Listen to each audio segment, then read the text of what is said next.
What's up everyone? In this video we'll review what you need to know to unlock Mechagnomes in World of Warcraft, and how you can hopefully avoid this situation. All told, the unlock should be achievable in less than 1 hour. That's because, as of Dragonflight patch 10.1.5, the Mechagnome unlock no longer has any separate reputation or achievement requirements. You only need a level 40 or higher Alliance character to begin and to complete the Recruitment questline. But before we get into it, a quick plug. I've got several other unlock guides, so if you gotta catch them all, then be sure to subscribe. To get started, you'll need to visit the Stormwind Embassy and pick up a quest called Urgent Care, which will inform you that Mechatork, leader of the gnomes, is very ill. From the embassy, you'll be directed to head to Borellis, which was part of the Battle for Azeroth expansion. If you prefer the scenic route, you can take a boat from Stormwind Harbor, but the fastest way if you aren't a mage is to utilize the portal in the Mage Quarter. After arriving in Borellis, Kelsey Stillspark will tell you that only the Mechagnomes may be able to repair Mechatork's pod in order to save him. You'll need to get the pod to them by acquiring a homing copter that will transport him to Mechagon. You'll quickly follow with your own copter, which, by the look of things, might be even worse than the middle seat on a cross-country flight from New York to Los Angeles. That looks comfortable.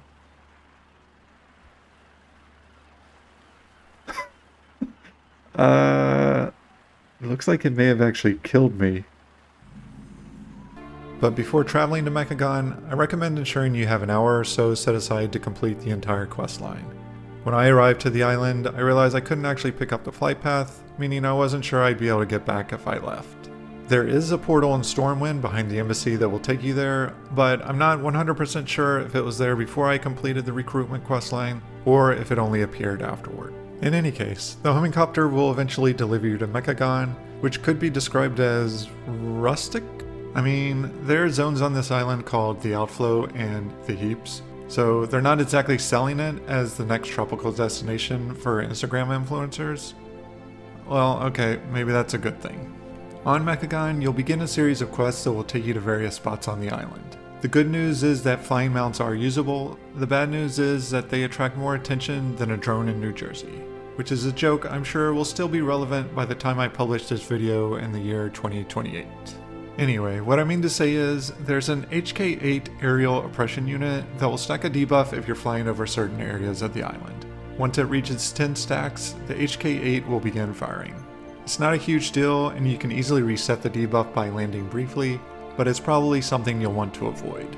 On the subject of things you'll want to avoid, farming heat-tolerant ooze for the quest The Current Schematic will take you to an area where there may be other players working on a different quest that spawn a lot of ads, including elites.